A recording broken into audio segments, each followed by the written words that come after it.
जोंनि मौर्य डाइनेस्टि चंद्रगुप्त मौर्य बिथांमोननि दिनावहाय मोजां जुदि स्टाडि खालामो चाणक्यनि दिनावहाय मोनसे रायखांनाय दं जे बर' रायजो आरो मौर्य डाइनेस्टिनि गेजेराव कन्ट्रेडिक्सन फैबाय थायोमोन जुद्ध जाबाय थायोमोन बिसोरो गाग्लोबबाय थायोमोन किन्तु बर'फ्रा फेजेनबाय थायोमोन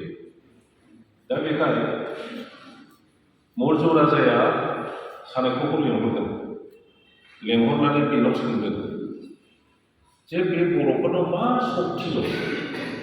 मा स्ट्रेंथ दं मा सेक्रेट्स दङ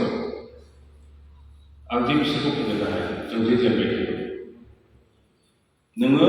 नागिरनानै जों आंनो खोन्थानांगौ होननानै चाणक्यखौ दायथ' होदों चाणक्यआ बे समाव मोनसे खोथा बुंदों बर'स आर नट इउनाइटेड बर'फ्रा खौसे नङा होनना बुङो खौसे नङाबा मा गावसा गावसि नामा गावसा गावसिबो नङा बियो बुंदों बर'स आर वान मोनसे भाषायाबो मोनसे धोरोमाबो मोनसे चिन्ताधाराबो मोनसे बे खोथाखौ चाणक्यआ बुंदों आरो चाणक्यआनो गावसा गावसि खालामफैदों माब्रैहाय एसे सल'बायदि बुंनांगौ बर'फोरनि स्ट्रेंथखौ मिथिनो थाखाय सेक्रेट्सखौ मिथिनो थाखाय चाणक्यआ जोंनि रायजोआव हाबफैदों राजानो लिरहरबाय सासे गिदिरसिन मा होनो डिप्ल'मेसिनि बेलायाव बेखौ बयबो मानियो बिराद गिदिर पलिटिसियान गावखौ राजाया बदनाम जादों बेयाव वेलकाम खालामबाय राजसभायाव जिरायबाय राजाजों रायलायबाय माबा बे मोनसे खोथा सोंदों जे नोंथाङाथ' बिराद सुथ्रु दङ साहा दङ सानजाहा दङ सोनाबहा दङ जेरैबो सुथ्रु दङ नोङो सिकिउरिटिखौ बोरै खालामदों सान्थ्रि फान्थ्रिफोरखौ बहा दोनो राजाया बुंबाय आंना सान्थ्रिफोरनि केम्पआ मोनसेल' जेराव जुद्ध जायो जोङो ज' थांनानै जुद्ध होयो बे खोथाखौ बुंबाय चाणक्यआ मा बुंबाय महाराज बेथ' भुल जादों नोंनि सान्थ्रिफ्रा बेवहाय जुदि ज' थायो सोनाबहानिफ्राय जुदि गाग्लोबो बेनिफ्राय एफा गोजानाव सौहैसान्दियाव बहुद नोंनि देशखौ सेना लागोन गतिके आङो एडभाइस खालामो नोंथाङा खावब्रै खालाम आर्मि केम्पखौ सोनाबहा मोनसे दोन खोलाहा मोनसे साहा मोनसे सानजाहा मोनसे गेजेरना गेजेर थाबाय थागोन जाबाय राजाया मोजां मोनबाय चाणक्यनि एडभाइसखौथ' सोर दाननो मोजां मोननानै बियो खावब्रै खालामनानै सोनाबहा खोलाहा साहा सानजाहा दोनबाय आगोलाव जेनेरेला सासेल'मोन बर'ना ओंखायनो जेराव थांनांगौ जेरै खालामनांगौ खालायोमोन दाना साबा जाबाय गेजेरना गेजेर थाबाय ओमफ्राय बे सा खोला सानजा सोनाब साफा थाबाय साबा जेनेरेल जाबाय बियो थांबाय राजाखौ बुंबावबाय बोरै बोरै जाखो एरेन्जमेन्टआ आं एसे नायनि राजाया बुंबाय नायनो हागोन दाना सोनाबहा थांबाय बियो सोनाबनि जेनेरेलजों रायलायनायाव मा बुंबाय मारै मारै दं गासैबो रायलायनायनि उनाव चाणक्यआ मोनसे खोथा बुंबाय राजानि फिसाजोआ बिराद सुन्दरिखा नोंथ' देशनि थाखाय राजानि थाखाय बिराद खामानि मावबाय नोंनि थाखायनो ओरैबायदि जुद्धआव देरहादों राजानि फिसाजोजों हाबा जानो मोननायनि नोंहा भाग्य दङ खिन्थु आं नुबाय थादों बे साहानि जेनेरेला राजानाव फैबाय थायो मानो फैबाय थादोंथाय आं खेबथामसो नुबाय होननानै बुंबाय दा बेखौ बुंबायनानै जेनेरेलाव मोनसे साननाय आरम्भ जाजेनबाय कि नंगौथ' राजानि फिसाजोखौ आंनो देरसिन जेनेरेल आंनो मोननांगौ बियो खोलाहा थांबाय एखे खोथाखौ बुंबाय सानजाहा थांबाय एखे खोथा बुंबाय साहा थांबाय एखे खोथाखौ बुंबाय चाणक्यआ माने एनमिटि क्रिएट खालामनांगौ बे जेनेरेलफोरनि गेजेरावहाय दानिया थांफिननानै चंद्रगुप्तखौ बुंहैबाय गाग्लोबदो जेरै एडभाइस गाग्लोबबाय सोनाबनि जेनेरेला बुंहरबाय ओरै ओरै जाबाय फैद' दाना खोलाना सानबाय नों ओरै आंनि रायजो थैगोन खोलाना थाङाखिसै साहा थाङाखिसै सानजाना थाङाखिसै समाय मथे थाङाखिसै जेनबाय बर'फ्रा बे रोखोम डिभिजन फैयो जिखुनु समावहाय समाजनि दारैसो बर' जातिखौ लाखिबोनाय जादों बियो हिस्ट्रियाव गासिबो दंजोबो जेब्ला कचबिहारनि बर' राजाया हारसा जाबाय बे समावहाय गोरों आरो बुद्धिजिबि बर'फ्रा बै समावहाय बर' समाज दानानैसो प्रटेस्ट खालामो डक्टर पेम्बारटननि जि रिपर्ट इडेन एसलिनि जि रिपर्ट बेफोरखौ नायोब्ला क्लियार जायो जे रयेल फेमिलिया जेब्ला राजा हारसा जाजेनबाय बिनिफ्राय अर्डार हरबाय गासिबो रयेल फेमिलि बे चिफटेन्सफोरखौ दरिद्र गौरीपुरनि राजा अभयापुरिनि राजा बिजनीनि राजा बिसोरो हारसा जाजेनबाय दा राजाफ्रानो हारसा जाबाय नालाय साबजेक्ट्सफोरखौ रायजो राजाखौ हारसा जानो दोनबाय दा बेवहाय माखासे मानसिफ्रा बर'फोरनि गोरोंफ्रा समाज दानानै जोङो हारसा जाया होननानै एकदम जुजिसोमनानै थांदों जोंनि गोदान माबायाव समावहाय ब्रिटिशनि जुगावबो बर'फ्रा राजनितिक दल गैयामोन दस्रा दल गैयामोन माबा सात्र संगठन गावबुरा संगठन होलायनाय गैयामोन मोनसेल' दंमोन बर' समाज दा बेफोरखौ लिरनाय गैया नालाय जों इतिहासखौ मिथिला बिटिसि दानायनि आगोलाव राजनितिक दलफोर थाबाय खिन्थु राजनितिक दला मामोन बे कंग्रेस दंमोन बिजेपि दंमोन जनता दल दंमोन बायदिसिना दंमोन सिपिएम दंमोन बायदिसिना बर'फ्रा गासिबो राजनितिक दलाव दङमोन खिन्थु बे राजनितिक दलफोरनि दारैहाय जोंनि बर' जाथिया परिसालित जायाखै परिसालित जादों बर' समाजनि दारैहाय बिष्णु राभाया ससियेलिज्मनि थाखाय बाहाय जि आन्दलन खालामदोंमोन संग्राम खालामदोंमोन बे समावबो बर' समाजखौ लानानैसो बिष्णु राभाया खालामदोंमोन आरो बर'खौ जाथि हिसाबै समाज हिसाबैनो ससियेलिज्मनि थाखाय फाइट खालामनो थाखाय बे इन्डक्ट्रिनेट खालामदोंमोन नाथाय बै समावहाय जोंनि माखासे गेदेमाफ्रा बिनि फिलसफि इडिअलजिखौ मानिनो हायैनि थाखाय जाथि हिसाबै जोङो बिनि संग्रामाव जगदान होआखै व्यक्ति हिसाबैसो जगदान होदों दा फैबाय दिनैनि दिनावहाय जोङो समाज दानायनि बेलायाव बुस्थुफोरखौ राजनैतिक नोजोरजों नायबाय जिखुनु इस्यु बेखौ राजनैतिक नोजोरजोंसो समाधान खालामनायनि दृष्टिभंगि जोंनाव फैबाय बर' समाजनि बिराद गिदिर मोनसे उद्देश्य बेनि प्रिन्सिपल बेखौ नेग्लेक्ट खालामनाय जाबाय दिनै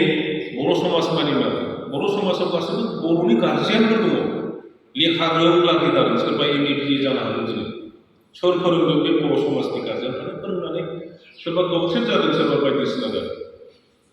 किन्तु बर' समाजखौ परिसालित खालामनायनि बेलायाव दिनैसिमबो बे गार्जियानफोरनि आखायावबो दङ इडिअलजि हिसाबै प्रिन्सिपल हिसाबै किन्तु गासैबो खोथा बाथ्राफोरखौ बुजियाबालानो जोङो राजनितिकनि दैदेनगिरि जानानै समाजखौ परिसालित खालामनो थांनायाव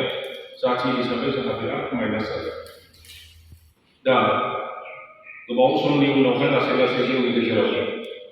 बर' समाजनि आगोलनि जि प्रिन्सिपल बियो मडिफिकेसननि प्रयोजन जाबाय मोनसेल'मोन रावा स्टिल जोंहा दाबो मोनसेल' किन्तु धोरोमनि बेलायाव बिश्वास गावखौ इसोरनो गथायनायनि बेलायाव जोंहा गावस्रादों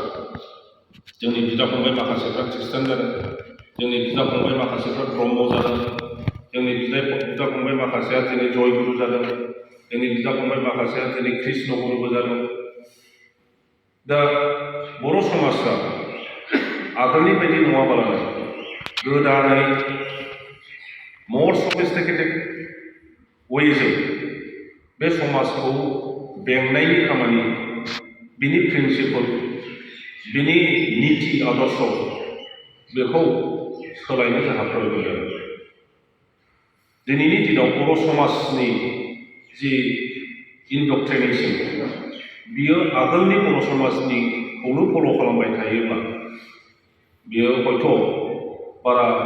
बयजोंबो एक्सेप्ट जाथावथाव जानाय नङा। बे बर' समाजाव जिहेतु जों लुबैब्लाबो लुबैयाब्लाबो जोंनि गेजेराव धर्म भाबै जोंहा आलादा आलादा जाबाय। दा बे धर्म जिखुनु धर्म लानाय बर'फोरखौ जयै खौसेयै बोरै सालायलांनो हागोन, बेंलांनो हागोन, बे प्रिन्सिपलजों जोङो आगाननांगोन। आं बेखौ खावलायो जे जोंनि जि बर' समाजनि पान्डुलिपि, बे पान्डुलिपिखौ नोंथांमोनहा बानायबाय। बेनिफ्राय आंनो दायित्व होदोंमोन साफायनायनि बेलायाव, आं साफायनानै होबाय। बेनिफ्राय बेवहाय गोबां सावरायनाय फैबाय, पजिटिभ, नेगेटिभ, प्रस, कन्स बेफोरखौ गासैबो सालिजारि खालामलायबाय। आरो बे पान्डुलिपिया बाथौआरि मानसिफोरजोंबो मानिजानाय, ख्रिस्टियानारि मानसिफोरजों मानिजानाय, ब्रह्मफोरजों मानिजानाय, जयगुरु बर'फोरजों मानिजानाय, कृष्ण गुरु बर'फोरजों मानिजानाय आरो गुबुन गुबुन धोरोम दंबावोब्ला बे धोरोमारि बर'फोरजों मानिजानाय जानांगोन। बबेबा पार्टिकुलार धोरोमखौ प्रायरिटि होनानै खालायोब्ला गुबुन धोरोमारि मानसिफ्रा नाजावनानै लानो थाखाय खस्थ' जागोन, बा बिसोरनि बिलिफाव, बिसोरनि बिसास खालामनाय, बिसोरनि धोरोमारि बोसोनफ्राव आघात फैलायगोन। आं बेखिनिखौ खावलायबाय। बेनिफ्राय मोनसे खोथाल' बुंनो लुबैबाय जे बर' समाजा महाभारतनि भीष्म बायदि गसंदोंमोन। भीष्मआ बेखौ 186 इयार्स जोरदों होननानै बुंदों दिनैनि रिसार्च खालामनाय मानसिफ्रा। 186 इयार्सआव कुरुक्षेत्र जुद्ध जाजासिम बियो मोजां गाज्रिखौ गासैबो नुजोबदों। दुर्योधननि अयथासारिखौबो नुदों आरो मा होनो युधिष्ठिरनि सत्यबादिखौबो नुदों। दा गासैखौबो नुनायनि बेलायाव देश बासायनो थाखाय, जाथि बासायनो थाखाय बियो राजाजोंनो थागोन। राजाजों थायाब्ला देशखौ बासायनो हानाय नङा, थेर बेथेर जागोन। राजाजों थायाब्ला मा होनना बुङो बेखौ, समाजखौ बासायनो हानाय नङा। बिनि गिदिर गिदिर फिल'सफि जों दिनै नुनो मोनो। कुरुक्षेत्र जुद्धआव अर्जुना जेरैबायदि शक्ति दंमोन, कर्णआवबो बिदिनो शक्ति दंमोन। रावबो रावनिबो खम नङा। कृष्णनि साल नङामोनब्ला अर्जुना कर्णनि आखाइयाव थैयोमोन। दा बेबायदि शक्तिशालि मोननै पलिटिकेल इडिअलजि लानाय, अर्जुननि इडिअलजिया दस्रा, कर्णनि इडिअलजिया दस्रा, आरो बे इडिअलजिकेल कनफ्लिक्टआवनो कुरुक्षेत्र जुद्ध जादों। जेब्ला अर्जुनखौ बुंदों बिनि शक्तिया दैखौ हमथानो हानाय जेबो गैया। कर्णखौ बुंदों बिनि शक्तिया अरखौबो हमथानो हानाय जेबो शक्ति गैया। सानैनि गेजेराव जेब्ला जुद्ध जादोंमोन, सानैबो ब्रह्मास्त्रनि शक्तिनि बिगुमामोन। सानैजों ब्रह्मास्त्र हगारदोंमोन। सानैबो ब्रह्मास्त्र अस्त्र गानबाय, हगारथारनोसै। बे समावहाय भीष्मआ मोनसे बान होनानै बे माबाखौ फोजोबदों। बे ब्रह्मास्त्रखौ माने इनएक्टिभ खालामदों। आरो भगबाना बे समावहाय सानखौ हाबहोदों। सान जेब्ला हाबबाय अब्ला जुद्धआ बन्द जाबाय। आं बुंनायनि मिनिङा बेखौ बुंनो लुबैदों दिनै जोंनि गेजेरावहाय बिदा फंबायनि गेजेराव राजनितिक लानानै जोङो थाब थाब खालामदों गावजों गाव आरो बे राजनितिक कन्ट्रिडिक्सनाव जाथिया सेर माने लेथेर फेथेर जाजोब्बाय अर्थनैतिक भाबै जोंनि उन्नयना बोरै फैगोन जोङो आन्दायबाय शिक्षानि दिगाव जोङो बोरै खालामनाया मोजां जोङो दिनै आन्दायबाय समाज हिसाबै जोङो बोरै लांनाया मोजां जों आन्दायबाय उन्दैनिफ्राय बैसोगोरासिम खालि राजनितिक नोजोरजों नायनानै सोरनो भट होयोब्ला सोरखौ सापर्ट खालायोब्ला आङो बेक्तिगत भाबै बोरैहाय सुबिदा मोनगोन बेनिफिट जागोन बेफोरखौ नायनो जों दिनैनि समावहाय दा बर' समाजा बिदि नोजोरजों नायाबालानो बे नोजोरजों थाङाबालानो बे मोननै शक्तिया जि द्वन्द्व सन्मुखीन जादों बे द्वन्द्वफोरखौ नुसे नुनानैब्लाबो गेजेराव गसंनानै बर' समाजा बोरैहाय थांनांगोन मा खालामनांगोन बेफोरखौ मोजाङै लासैनो ग्रेजुवेलि आथिं हमनानैब्लाबो खर' गंग्लायनानैब्लाबो जोङो खामानिखौ मावलांबाय थानांगोन आङो अबयसे मोनसे राजनैतिक दलाव दङ खिन्थु बर' समाजनि जि जाथिनि प्रति अबदान बे अबदानफोरखौ जेरैबायदि स्टाडि खालामोब्ला नुबोदों बेखौ नायनानै आङो आंनि जिबनाव बर' समाजखौ नागारनानै आङो एक्सक्लुसिभलि राजनितिकनि खामानि मावनाय नङा बर' जाथि दानायनि बेलायाव आदा राजेना जेब्ला प्रेसिडेन्ट जादोंमोन बे गार्जियान बिथांमोन आदा मुसाहारि आरो गासैबो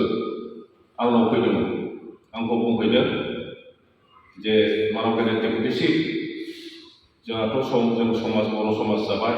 बर' समाजखौ दिनै रावबो बारा खेयाल होला खिन्थु समाजनि थाखाय जेब्ला खामानि मावो थाखाय फैसायै नांगौ नोङो बर' समाजखौ नायनांसिगोन होनना बुंदों आरो सासे बर' समाजनि प्रेसिडेन्ट गासैबो प्रेसिडेन्ट सेक्रेटारि बिथांमोन आंनाव फैनानै आंखौ जेरैबायदि दायित्व अर्पन खालामनो लुबैदों आं बे दायित्वखौ जुदि पालन खालायाब्ला आङो सासे बर'नि दैदेनगिरि बा बर' फिसा जानाया जानो समायनाय नङा आं बेखौ आं गोसो सिङाव सानना लादों आरो जि समनिफ्राय लोगो मोन्दों दिनैसिम आङो बर' समाजनि जि लजिस्टिक एसे एनै जेसेबां हायो सहाय होनो सेस्था खालामदों दा जोङो गोदानै आगान होदिनि बर' समाजनि मिथिङा जों मिथिगौ बेसेबांबो मानसि जादोंनो होननानै बुङोब्ला गाबोन समफोर सोरबाया मोजां मोनगोन गैयानि बर' समाजाव मानसि गैया जेन'बा बर' समाजा जाथिखौसो धंस' खालामदों बे रोखोमनो रायलायो सोरबाया दुखु नांगोन मानो गियानि मानसिफ्रा दुखु नांगोन बर' समाजनि दिनैनि दिनाव स्टेटास बायदि जानानै दं दे जोङो बानायफिननि समाजनि दारैहाय राजनैतिक भाबैल' जोंनि समाजखौ दिक्टेट जाखायदों जोङो बर' समाजनि दारैबो समाज गठन खालामनायनि बेलायाव जोंबो बोसोन होगोन दिक्टेसनजों बोसोनजों पार्थक्य दं जोङो बोसोनजों थांगोन आं बेखिनियाव बुंनानै बयनोबो गोदान बोसोरनि बैसागुनि हामलायनाय बावबाय गोजोनथोंसै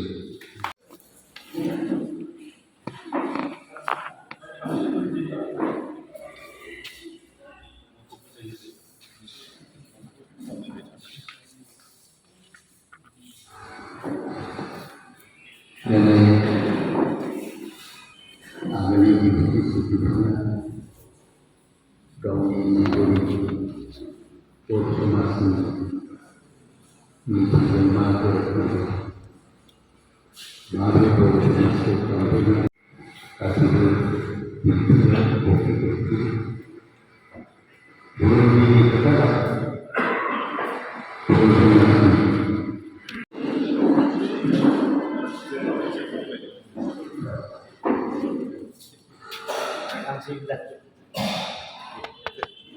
Deputy Chief Kampa berbeda secara kami, ini kan kita perlu menjadi yang baik. Ada program yang ini karena